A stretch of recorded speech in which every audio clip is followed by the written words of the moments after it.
persebaran Islam tidak melalui jalur darat, lebih ke jalur laut.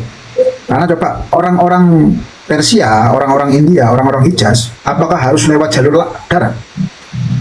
Kalau mau masuk ke Nusantara nggak mungkin, akan bertahun-tahun dan bisa-bisa mati di tengah jalan, Bos.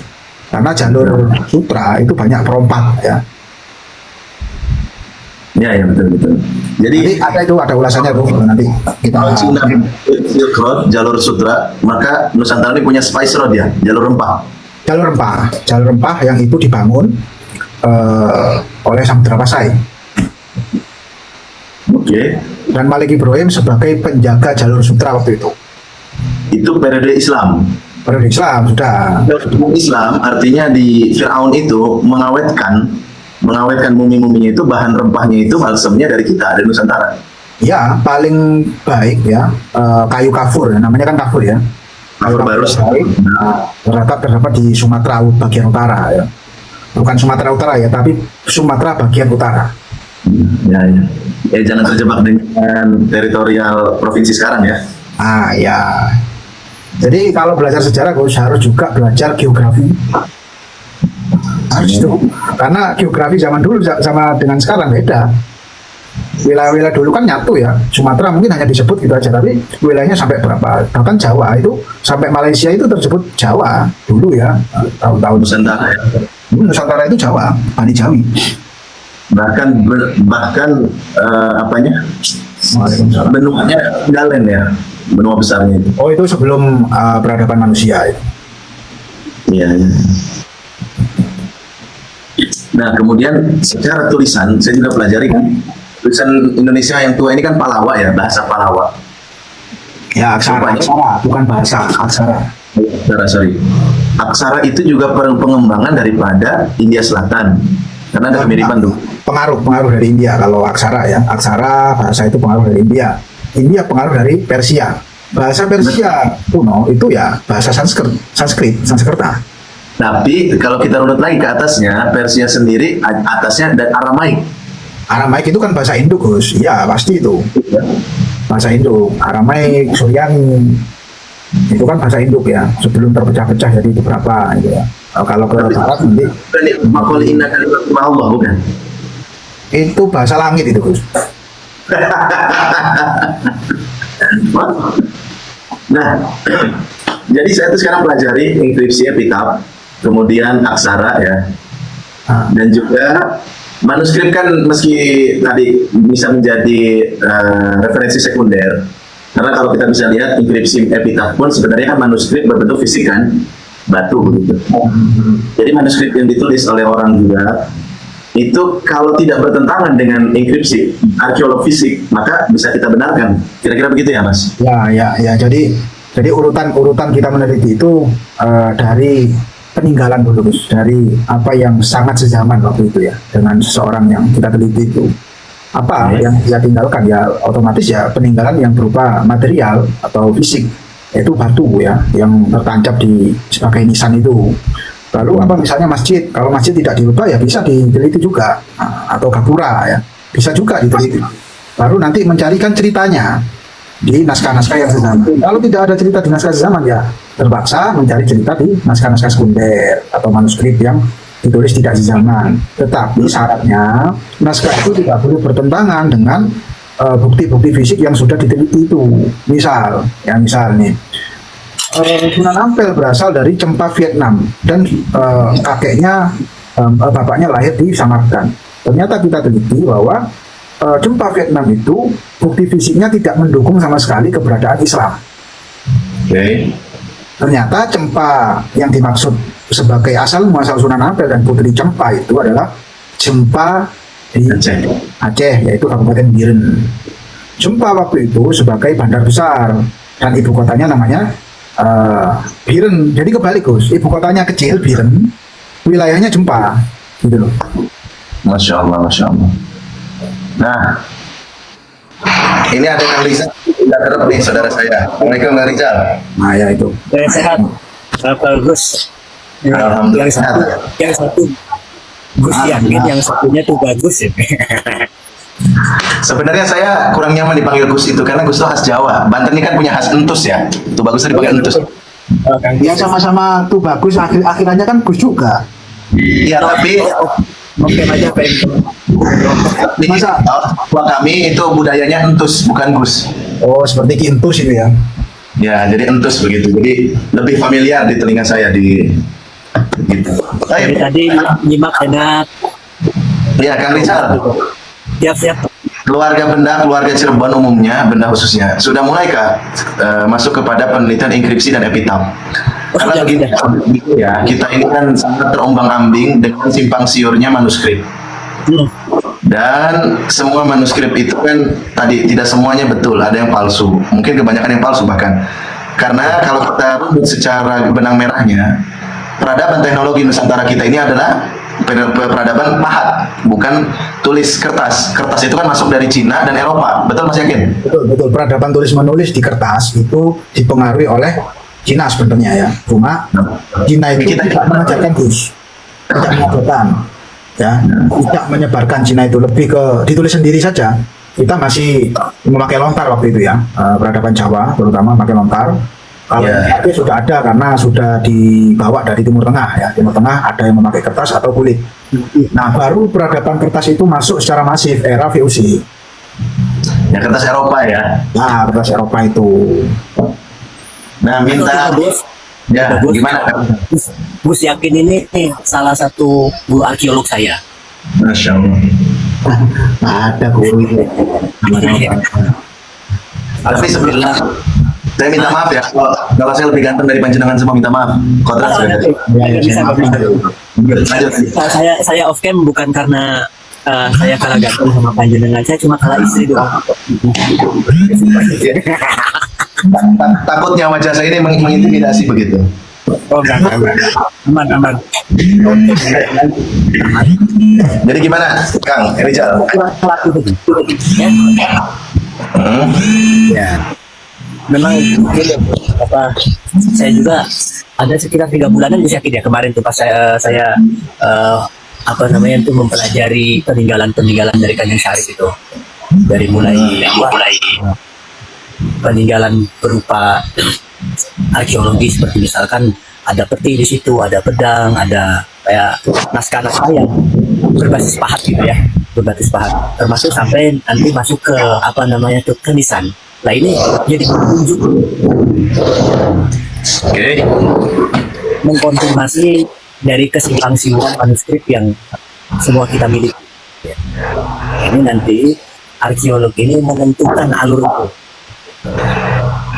Karena batu nisan ini tidak mungkin berbohong kan? Betul. Dan satu-satunya bukti sejarah yang Penempatannya suka. Ya, kenapa?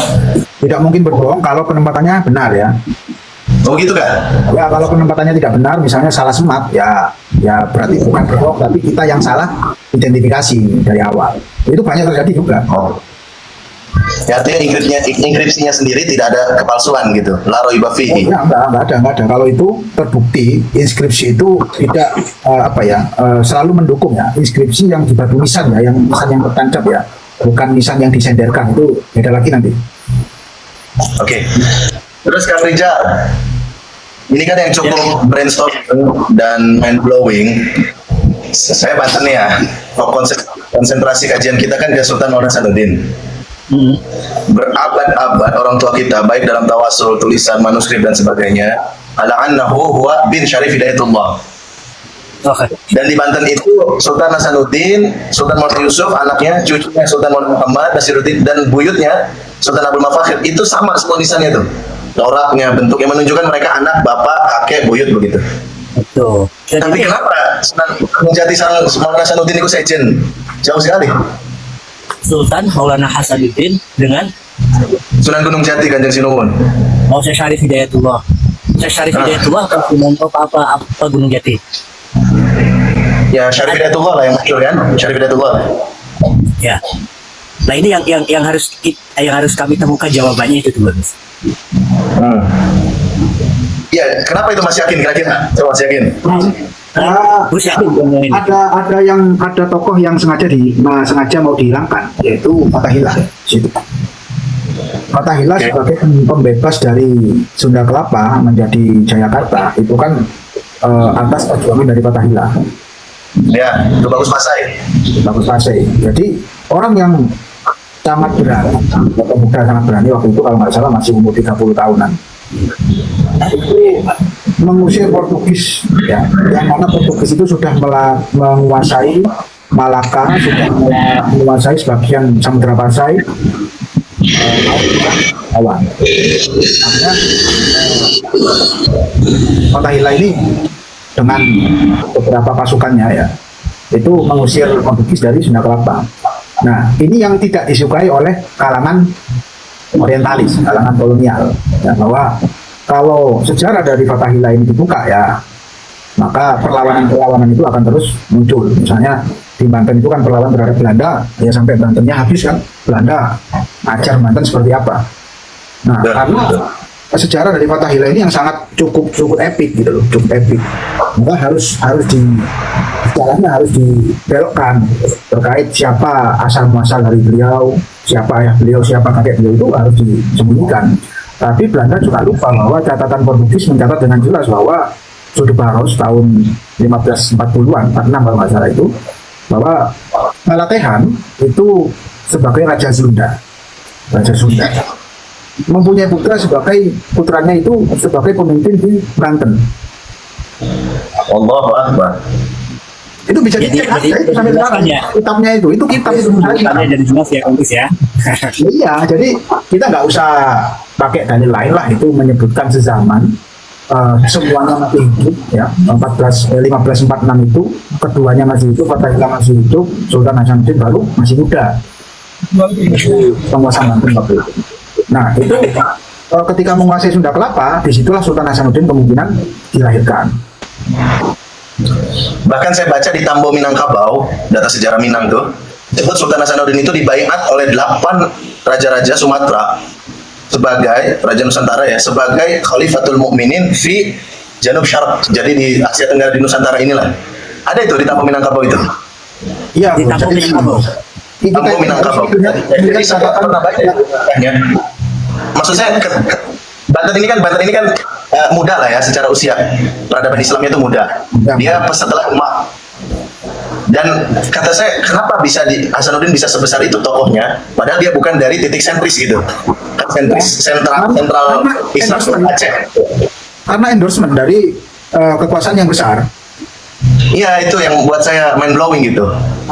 Jadi nggak mungkin kalau Hasanuddin. Sultan Hasanuddin ke Maliku Saleh itu sebagai jalur ibu.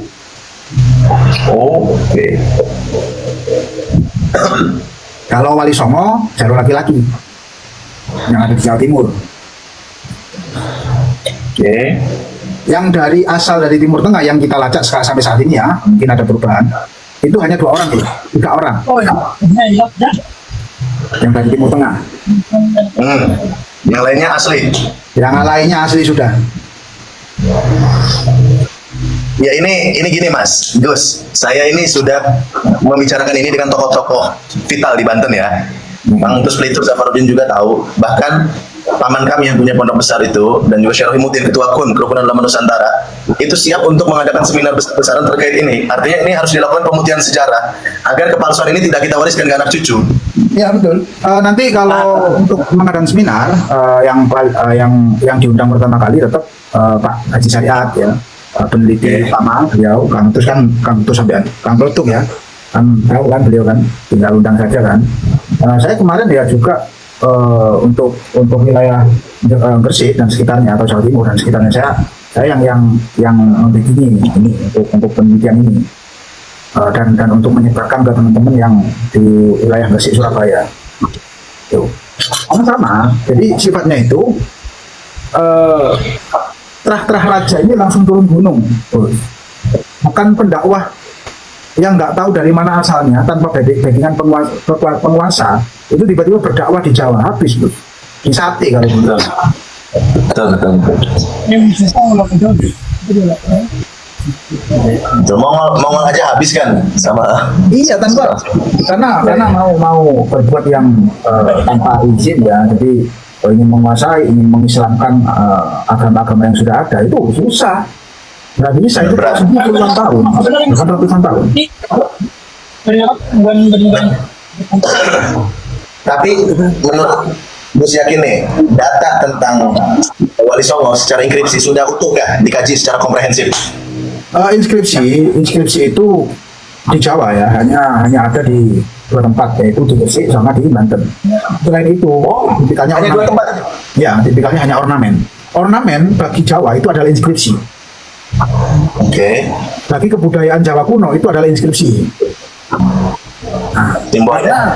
karena di Jawa ornamen misalnya kalau melengkung ke kanan dan melengkung ke kiri itu berbeda sudah. Oke. Itu sudah mulai kita pelajari dan kita turun lapangan untuk itu. Jadi mempelajari nisan-nisan Wali Songo misalnya. Wali Songo kok ada ornamen seperti ini? Kok yang sana nggak ada? Berarti ini, berarti tipikal penguasa seperti ini, tipikal ulama seperti ini gitu. Nanti masanya berbeda ketika era Sultan Agung. Gitu.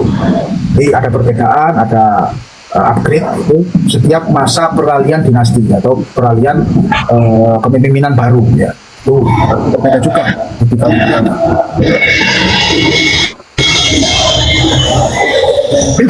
Baik. Selanjutnya ini, kita kan sepakat bahwa sejarah Islam dimulai dan tersentralisasi di Aceh. Itu tidak terbantahkan. Saya koresponden dengan beberapa teman-teman di Patani, di Sulu, Filipina ya. Sekarang aja di Sabah, saya bicarakan tentang ini. Sebagian mereka masih menolak, walaupun mereka belum meneliti tentang inskripsi ya, dengan anggapan itu adalah paham Aceh sentris atau Acehisme katanya. Boleh. Ya, artinya kan setiap kullu hizbin bima yaliku farihin kan. Jadi memang setiap orang itu kan cenderung membanggakan daerahnya, membanggakan apa yang dia miliki. Kadang-kadang ego ini menghalangi kita dari jujur kepada sejarah. Saya tidak gengsi. Ya, orang Banten dari dulu nggak gengsi bahwa Banten itu anaknya Cirebon, karena tahunya begitu kan. Dan kalaupun fakta mengatakan bahwa ternyata anak Aceh itu juga kebenaran sejarah yang harus diterima gitu. Nah, ketika meneliti sejarah harus mengkosongkan pemikiran tentang egosentris, tentang ego kesukuan. Kalau ada orang meneliti sejarah tapi mengandalkan kesukuan, kita nggak ajak sudah, kita tinggalkan. Betul, hancur ya. Walaupun leluhur kita berasal dari Hawaii, kita akui loh. Nggak boleh kita itu memilih leluhur. Iya. Lah maksudnya gimana terus? Sayyidina Ali Zainal Abidin, anak Sayyidina Husain. Sayyidina Husain itu istrinya anak Raja Persia, keturunan Zoroaster. Jadi keturunan Sayyidina Husain itu semua adalah keturunan penyembah api juga. Kalau mau ngomong situ. Majusi kan? Majusi. Mau milih harus keturunan kita yang semua. Ya nggak bisa lah. Lah sama aja keturunan Syarif Hidayatullah dari ibunya kan keturunan orang Hindu, Pajajaran kan? Betul. Nggak ada orang Hindu itu waktu itu. Saya rasa orang Hindu itu nggak ada. Karena gini, Islam belum masuk gitu aja. Jadi mau Islam dari awal, siapa yang ada Islam? Dan itu bukan aib, ibu punya ibu Belanda masuk Islam.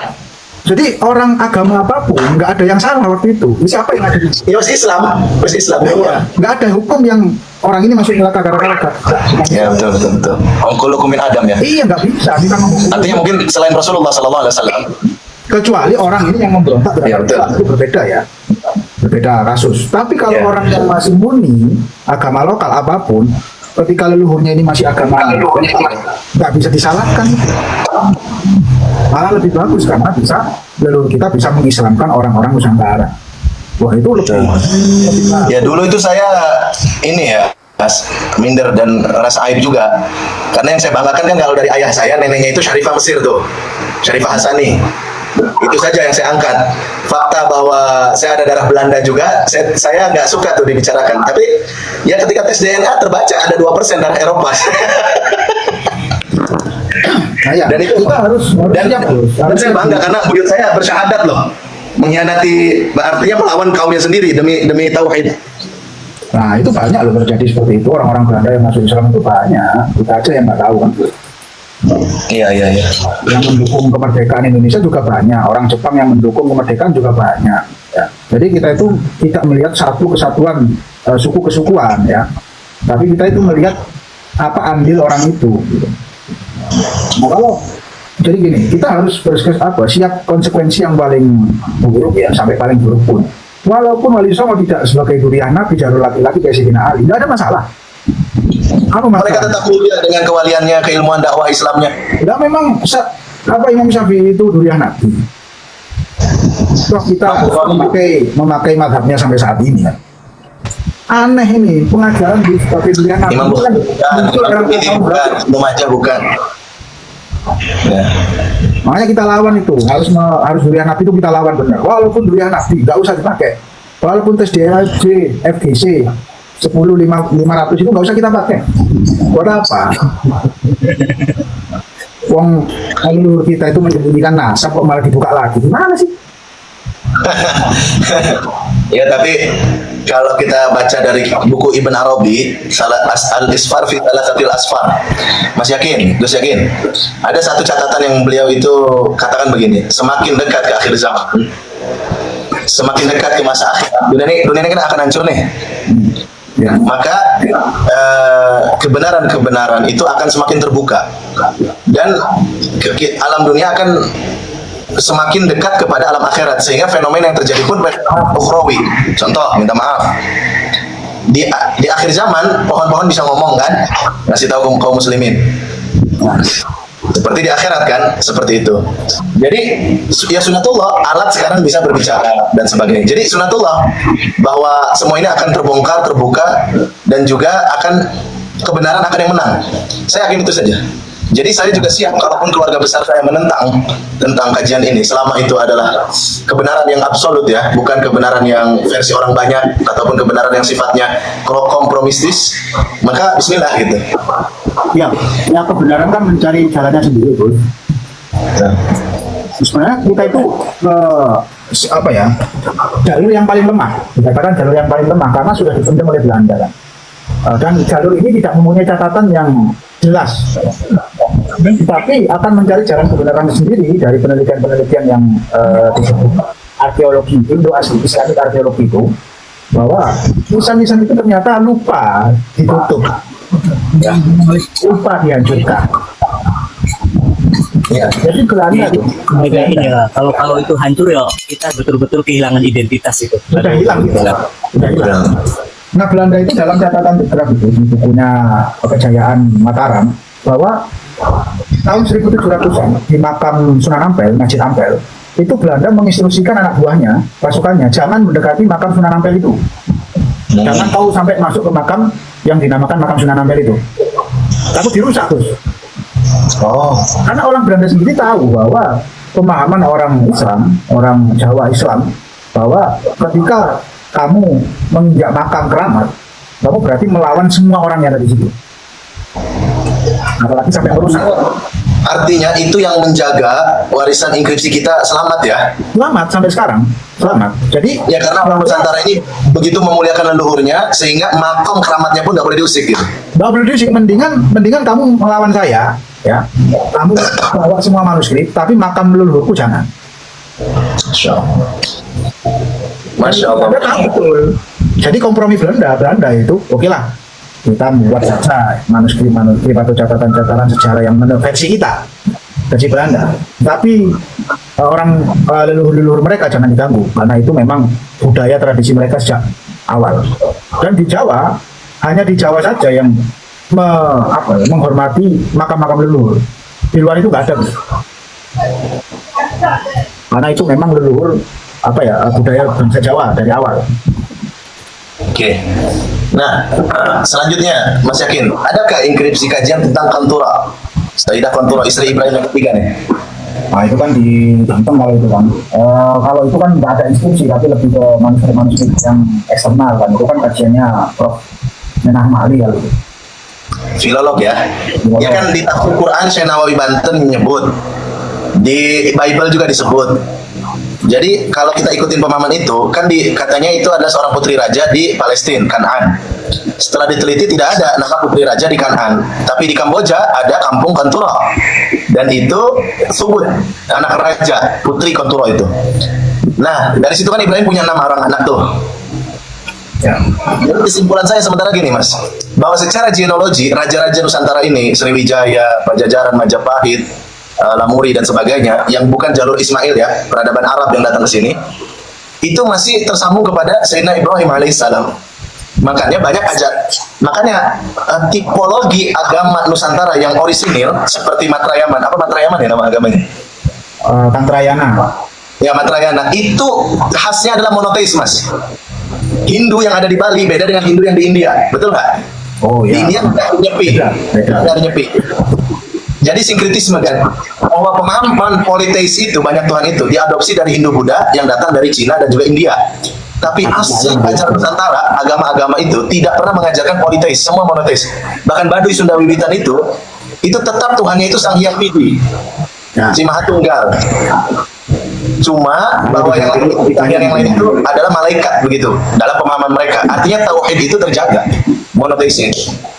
Dan itu warisan Ibrahim yang millata Ibrahim Hanifah. Gimana menurut Mas Yakin?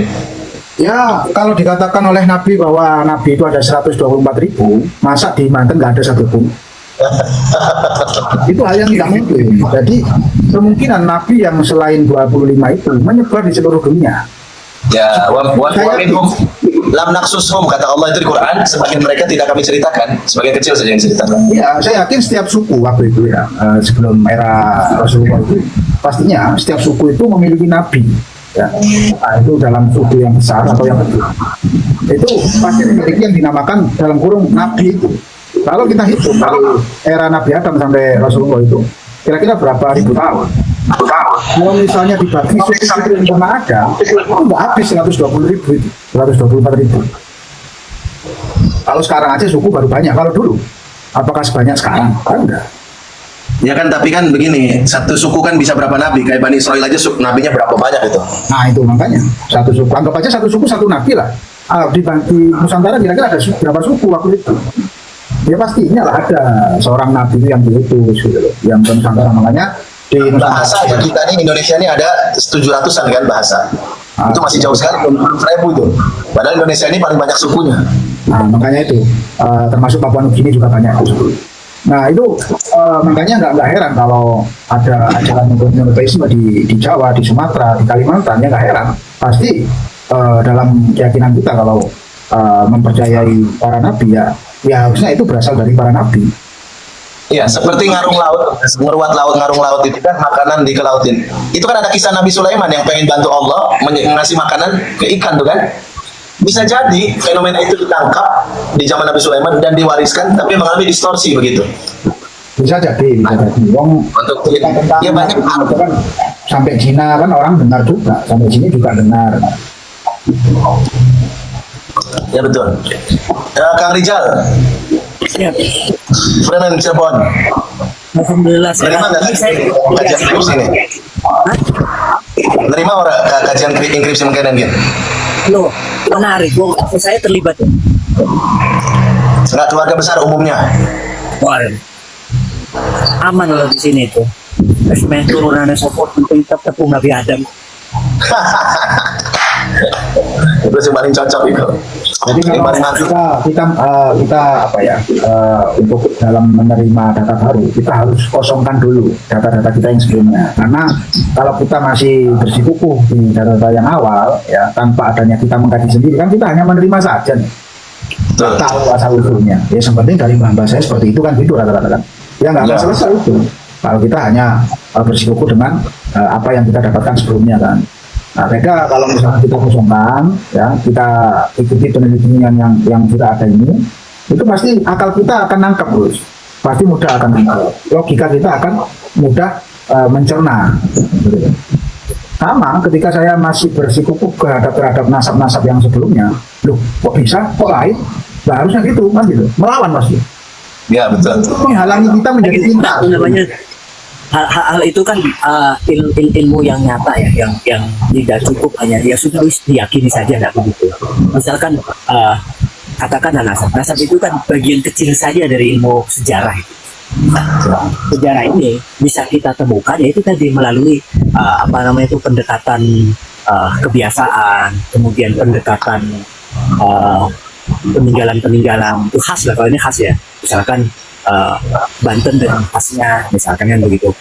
Orang bisa kita bisa ketemu di tempat yang netral, misalkan di Cirebon juga bukan, di Banten juga bukan, tapi kita bisa saling mengenali, oh ini orang Banten, Nah, ini kayaknya orang Tionghoa itu meninggalkan identitas, begitu ya. Ya. Nah, ini yang nggak bisa dipalsukan oleh siapapun. Itu namanya ilmu antropologi. Nah, Ya. gitu. Jadi hanya ilmu nasab yang tidak diajarkan di kampus. Semua diajarkan, antropologi, arkeologi, ilmu sejarah peradaban Islam, ilmu genetika diajarkan semua. Kecuali ilmu nasab, karena apa? Sudah usang. Satu. Itu ilmu kuno, Gus. Ilmu kuno yang harusnya di-upgrade sekarang menjadi genealogi science. Itu kalau di Oxford, kalau Stanford University itu masuk di dalam bidang sertifikasi. Dan itu di dalamnya ada tes genetika. Tanpa itu nggak bisa, ilmu nasab nggak akan berkembang. Itu. Ya, jadi apa nggak bisa berdiri sendiri itu Gus Yakin ya? Nggak bisa. Secara pun nggak bisa berdiri sendiri. Oke. Secara nggak bisa berdiri sendiri. Ya.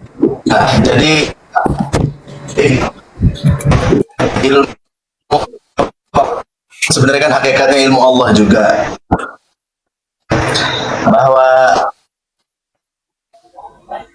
sahabat yang dia pun yang lebih dia satu akan dibuang gitu guys. Ya, putus ini. Halo ya. Halo. Enggak ya, Sudah kan? Enggak suara. Jadi halo. Ada suara dulu. Ya lo, apa panjenengan ini apa halo, ada suaranya enggak? Wah, ada. Jangan sampai internet di jaringannya. Halo. jaringan. Jaringan. Halo. Boleh. Halo, ya. Ya, jelas. Halo, ada nggak suara halo? Ada. Ada. Saya ini. Terus masih.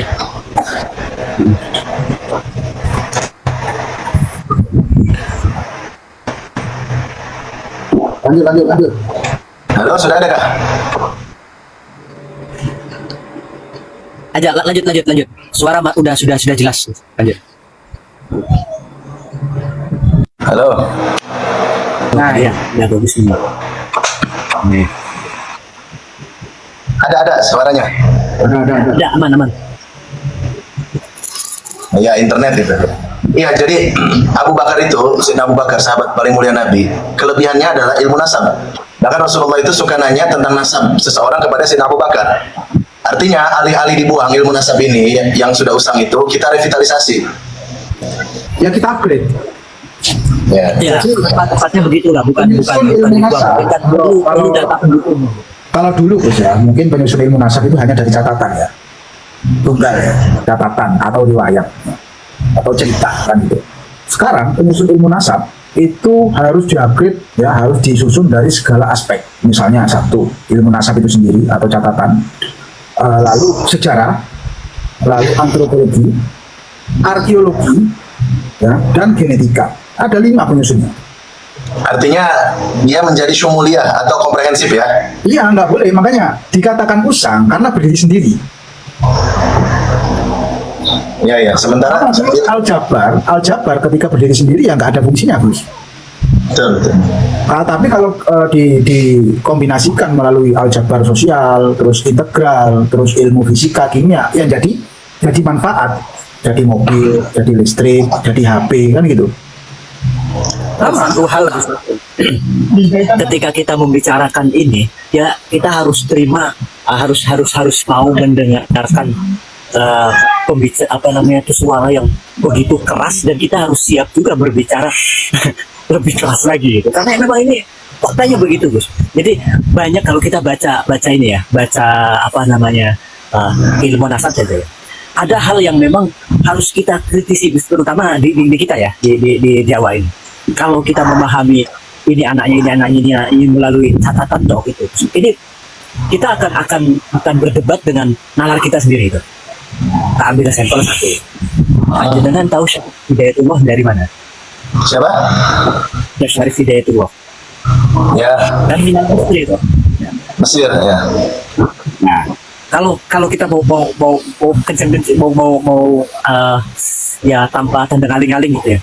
Bagaimana ceritanya Syekh Syarif Hidayatullah yang dikisahkan dari Mesir dan kemudian didukung juga ada pendukung-pendukung dari arkeologi juga ada. Kemudian dikatakan minal Yamani.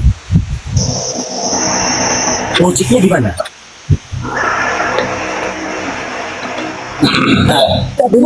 Dulu kita sudah cukup terima saja gitu.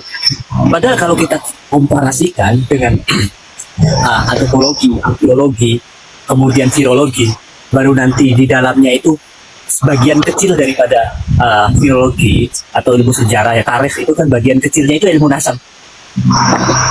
Maka tidak mungkin hal yang bukan bagian besar ini kemudian mengeliminasi hal yang besar itu. Jadi ya bro. Nah, ini yang selama ini kita kerjakan. Meskipun memang harus bertabrakan dengan yang dalam tanda kutip sejarawan besar, oke, tidak masalah.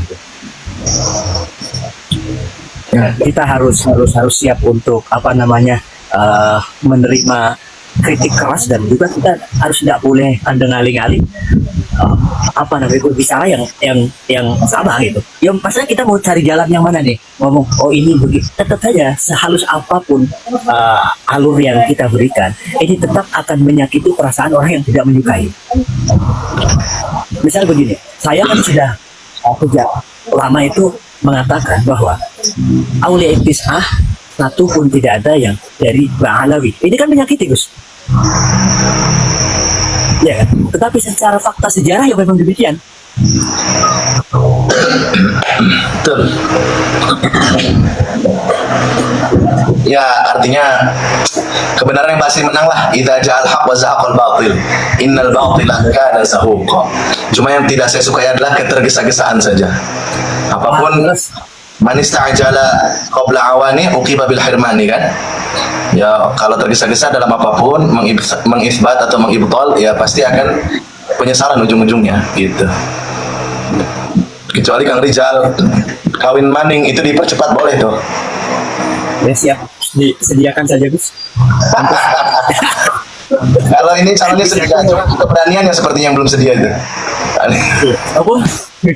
Jangan tawarin Gus Yakin. Di samping Gus Yakin ada istrinya. Nah, kalau Gus Yakin kelihatannya nggak bakat itu. Gus, nggak bakat wahyu sampai itu saya serahkan Gus Rizal aja ilmu itu. Itu ilmu yang sangat berbahaya itu. Kita sambung insya Allah. Karena ini bertahap ya. Saya dengan tokoh-tokoh kesepuan di Banten sudah mukadimah, dan mereka alhamdulillah qadarullah dibukakan hatinya untuk menerima dan mau mengundang haji syariat untuk presentasi. Jadi ke internal keluarga Banten dulu, Gus Yakin. Oke, siap sudah hubungan dengan syariat ya. Iya, jadi tokoh-tokoh kuncinya ini duduk seminar, tanya jawab sepuasnya di situ. Ya. Karena kan ketika mereka mengatakan begini dan begitu, kuncinya satu saja. Kalau memang nggak ada gunanya, nisan itu hancurin aja kalau memang bohong mah. Nggak berani mereka. Iya. Kalau nggak dihancurin ya saya ambil aja, Gus, tak bawa ke rumah saya. Iya, saya bilang kalau nggak percaya sama nisan itu, udah hancurin aja. Buat apa ditulis di pak? Jangan dihancurin tuh bagus. Nanti dibawa ke sini aja. Ya. Insya Allah nisan itu 5 miliar laku. Tapi untuk shock terapi itu berhasil sekali karena semuanya tercengang. Terus bilang, iya terus ya, iya galem iya bener ya. Nisan mau bakal ngetuk aja. Artinya Nisan mah gak bohong. Ya, jadi gini, kalau orang sudah memahami batu nisan, itu saya sudah nggak khawatir. Siapapun yang neliti, saya aman. Nggak takut dinasabkan kemana-mana, enggak. Karena nisan itu nggak mempunyai perspektif lain. Ya sudah saklek seperti itu. Itu membawa tendensius politik. Nggak ada. Kalau tulisan ini tergantung siapa yang nulis kan itu. Betul. Iya, alhamdulillah. Mudah-mudahan ini jadi awal langkah yang baik dan ke depan ini akan bisa meluruskan benang yang kusut ini. Karena manuskrip ini membuat kita ribut, adu domba. Waduh, pusing. Betul. Dan gini Gus, enaknya kan gini, kalau kita melakukan penelitian di bidang arkeologi itu banyak dukungan, banyak aspek keilmuan yang mendukung. Misalnya dalam segi arkeologi sendiri, arkeologi di UI diajarkan sampai S3, ya, sampai S3 loh ya. Jadi hanya membahas benda-benda material itu ada doktoralnya. Belum nanti bicara antropologi. Jadi tentang sejarah daripada masa lalu itu seperti apa, ya, kondisi sosial masyarakat masa lalu seperti apa, kok bisa ke sini kenapa, kok misalnya seperti ini kenapa. Itu juga dibahas di antropologi ya. Tapi arkeologi juga bisa membahas itu karena gini, ada pendapat dari arkeolog bahwa arkeologi itu adalah ilmu antropologi masa lalu. Jadi dikatakan seperti itu. Betul. Belum nanti Arkeologi itu bisa menjadi dasar bagi pengembangan ilmu antropologi, genealogi dan sebagainya. ya. Ya karena itu kan bukti konkret menyatakan peradaban masa lalu itu ada. Makanya Allah sendiri ketika menghancurkan Bani Ad, kaum Tsamud dengan angin itu kan udah kulla syai' illa. Allah menghancurkan segala kecuali beberapa kami tinggalkan untuk pelajaran. Sementara siapa? Bumi Fir'aun juga tidak Allah hancurkan di laut itu kan untuk jadi pelajaran ibrah. Itu apa ya, contoh ilmu arkeologi kan gitu. Jadi kita misalnya merujuk kepada Mesir kuno, sejarah Mesir kuno itu apakah dibangun dari filologi atau arkeologi? Arkeologi. Nggak ada catatan Gus tentang Mesir kuno itu. Ya adanya itu hierografik itu. Hierografik ada di batu-batuan. Iya. Bukan di kertas kan gitu kan. Nah ini artinya apa yang kita kembangkan selama ini kan dari A sampai Z itu kan sebetulnya bukan sesuatu yang baru. Itu sudah ada contoh-contoh terdahulu itu. Cuman ya namanya baru dikemukakan ya. Kalau bahasa Cirebon itu jamak kodong ini lah. Nanti pada akhirnya akan diterima kok. Pada akhirnya akan diterima. Ya, insya Allah saya punya firasat itu, keyakinan ya kuat sekali tentang hal ini. Ini akan membongkar semuanya. Wis rawe-rawe lantas, terus yakin. Ya, siap. Karena Gus di Jawa Timur juga gitu, kita akan terus menyiarkan tentang ini bahwa Malik Ibrahim itu adalah seorang sultan dari Samudra Pasai yang bergelar Sultan Zainal Abidin. Di Jawa menjadi Malik Ibrahim dan lakop Jawanya yaitu Pisaka Patibandal. Dan itu tidak pernah ditulis di catatan apapun. Yang saya heran itu. Berarti saya mulai sekarang nggak percaya catatan karena itu sifatnya. Karena catatan sezaman itu tidak bisa dikonfirmasi. Kalau catatan sezaman tidak pernah menceritakan era sebelumnya. Itu rata-rata seperti itu. Jadi misalnya sampean cek catatan Pires, catatan Ibnu Batuta, Jode Baros, ya, Magelan, nggak pernah mencatat era sebelumnya, tuh. Yang dicatat itu apa yang di depan mata. Ya, fokus. Termasuk Pires itu kan yang Hasanuddin itu memimpin perang, membebaskan Jakarta, Sunda Kelapa itu. Raja Sunda. Di catatan Pires itu yang disebut pemimpin pasukan dari Demak itu bukanlah tidak ada Fatihan, tapi Hasanuddin ini baru setelah menang baru digelari ada muncul sosok Fatihan itu, Fatahillah. Saya ambigu dari situ tuh. Ya nanti ulasan Pak Syariat itu bukunya 1000 halaman Gus, nanti Gus santai aja. Ya, Insya Allah sih. Tapi yang saya senang itu Pires itu menuliskan tentang ciri-ciri fisik Hasanuddin itu ya nggak jauh dari saya lah gitu. Nah, ya bis. Jadi nggak malu ya Mas. Kalau gitu nanti teman-teman yang ada di Kesultanan Banten harus tuh ngecek di Aceh sana, di Samudra, di Aceh Utara ya, tepatnya di Kecamatan Samudra. Di situ nanti ada tuh yang terindikasi itu adalah kakek atau buyutnya Fatahillah, namanya Rajahan. Rajahan mempunyai putra bernama Sultan Malik Al-Dohir. Sultan Malik Al-Dohir ini PJS atau pengganti daripada Sultan Ahmad yang ketika sudah keliling Nusantara menyiarkan agama Islam, jadi istananya sering ditinggal, istananya digantikanlah namanya Sultan Malik Al-Dohir, sama-sama Malik Al-Dohir tapi nggak tahu nama aslinya siapa. Itu putra dari Rajahan bin Raja Kedah.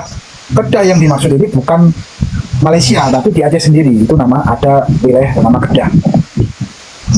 Dan wilayah Kedah itu menurunkan orang-orang Kedah yang ada di Malaysia, makanya namanya sama. Itu bisa dilacak nanti.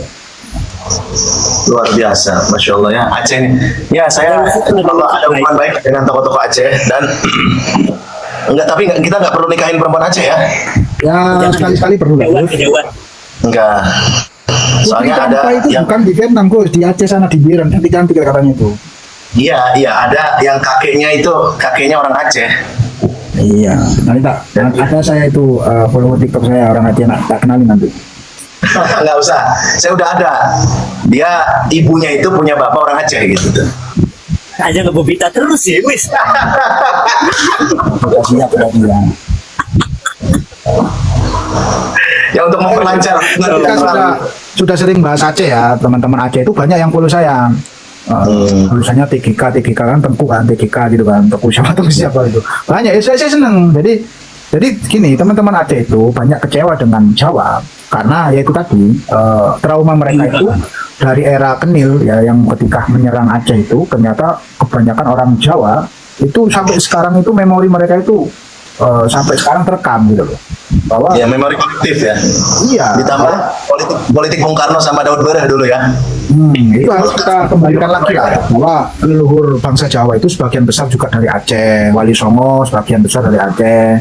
Itu harus kita naikkan lagi, bahwa kita harus nggak boleh lah kan ada gam segala macam itu ya, karena ya mereka merasa tersingkirkan lah dari Indonesia, nggak pernah diperhatikan gitu loh. Sama ini yang dirasakan beberapa. Kami ini sampai ada waktu itu kan waktu Konun Asasi penerapan otonomi Aceh itu dengan syariah. Penutup kalimat itu kan kayak itu Uswatul Azim paman kami. Itu mereka mengatakan begini, kami kalau sama Jawa no, tapi kalau sama Banten begini katanya. Dulu saya senang, tapi sekarang ngedenger itu kayak sedih ya. Kita ini sama-sama satu bangsa kok. Ada dikotomi seperti itu, harusnya kan enggak lah. Ya, emang di Aceh nggak ada oknum, nggak ada pengkhianat, ada juga kan? Ada juga. Di Banten juga ada kita pelan-pelan pengkhianat juga. Ya pengkhianat aja, nggak usah sukunya yang digeneralisir begitu. Pelan-pelan melalui Wali Songo ini, semoga persatuan antara Jawa dan Aceh itu bisa dijalin kembali dan bisa erat ya. Itu tujuan saya selalu teman-teman. Amin, insyaallah. Iyalah, mudah-mudahan hilang primordialitas seperti itu, karena itu dibenci sekali oleh Rasulullah kan. Iya, itu kan Belanda Gus, yang mencerai berai itu Belanda itu kan. Ya, bikin kasta. Jadi dua, secara dulunya memang sudah ada karena pengaruh Hindu kan, kasta feodalisme itu ditambah lagi dengan Belanda seperti itu. Jadi ke depan insya Allah nggak ada. Saya sebenarnya dengan konsep multi integral NKRI ini harusnya melebur kita semua kan. Iya. Betul. Di Malaysia sini saya kan terkejut. Di sini tuh dia bukan asimilasi, bukan integrasi tapi asimilasi. Jadi di sini tuh sekolah Cina, sekolah Hindu dengan kurikulum sendiri, bahasa mereka sendiri. Banyak orang Malaysia tidak bisa bahasa Melayu, tapi KTP-nya Malaysia. Oh, terus Di Indonesia Ahok itu nama Cinanya, nama asli, nama Jawanya ada Basuki Cahayapurnama. Dan dia fasih berbahasa kita gitu. Di sini enggak seperti itu.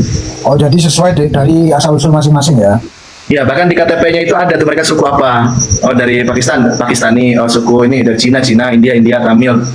Jadi sekatnya itu terasa sekali gitu antar mereka itu, kesukuan. Terlalu kesukuan kalau itu ya. Ya nantilah. Nanti kita ke Aceh bareng, lu yakin? Siap. Segera Gus. Allah, saya punya atuk tuh Zainal Abidin. Baik, barakallah fikum. Saya berangkat dulu ya, mau ke bandara terus jalan lagi. Ya, Assalamualaikum warahmatullahi wabarakatuh. Waalaikumsalam. Ada yang salah ya. Terima kasih.